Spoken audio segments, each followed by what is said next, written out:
Dead Island 2 has been out for just over 3 days, and with well over 50 hours so far, I have to say the devs at Dambuster and Deep Silver have really outdone themselves. The zombie apocalypse genre may be overdone and rebooted in a sense in many ways, but Deep Silver's Dead Island 2 is really something spectacular. The beauty of Dead Island is not only showcased and represented in its beautiful recreations of iconic Hollywood landmarks and cities, but also in the way it creates its vibes for each location. Dead Island doesn't try to be anything it's not. It hasn't reinvented the wheel in many mechanics other than the amazing flesh system. To me, it stays true to what gaming is, not only from a developer standpoint, but from the players as well. It's simple yet complex. The map is never littered with icons and point of interest, telling you to do this next or go here to discover this. It allows you to explore and experience each location in its world at your own pace. You know when some games all of a sudden after finishing a story mission slap 20 icons on the screen and you begin to feel like now you have a list of chores to do? Missions aren't dumped on you all at once as you progress through the story. Instead, they trickle in and can even be hard to even know they exist and are there for you to complete. The simplicity of its items, crafting, and weaponry really help the core mechanics in combat shine. It doesn't try to do or be too much, which normally can be overwhelming at times. Now, don't get me wrong, nothing is underwhelming in this title either.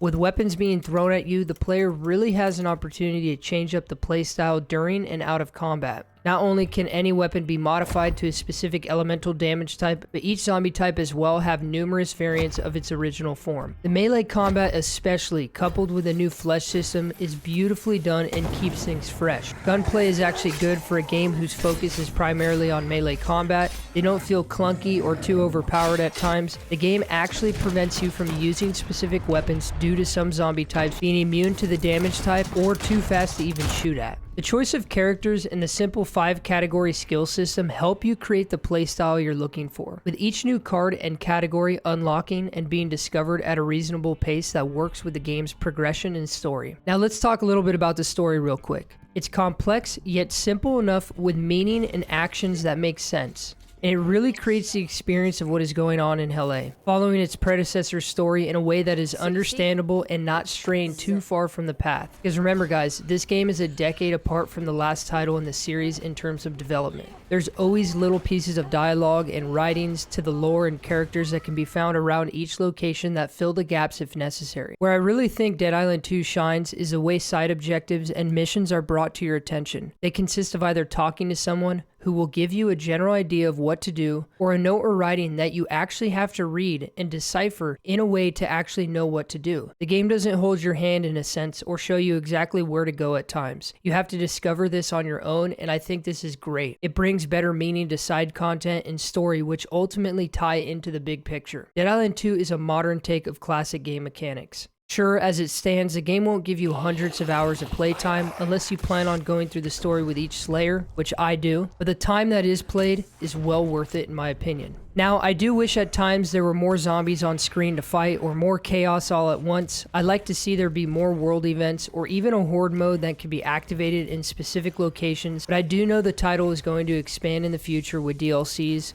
like potential new areas, missions, and different modes even. This is my take and review for Dead Island 2. I'm absolutely loving the title and will be taking multiple Slayers through the game's story. I really do think Dambuster Studios and Deep Silver did a really good job on this game. I'd love to hear your thoughts, what you'd like added, who you played as, who you might try next, and what your favorite thing about the game is. Be sure to put a like on the video if you enjoyed it, as it helps me and the channel out a lot. Consider subscribing. I'd love to have you in the community, as I'll be covering more Dead Island as the weeks progress. And as always guys, stay happy, stay hyped, and have a beautiful day.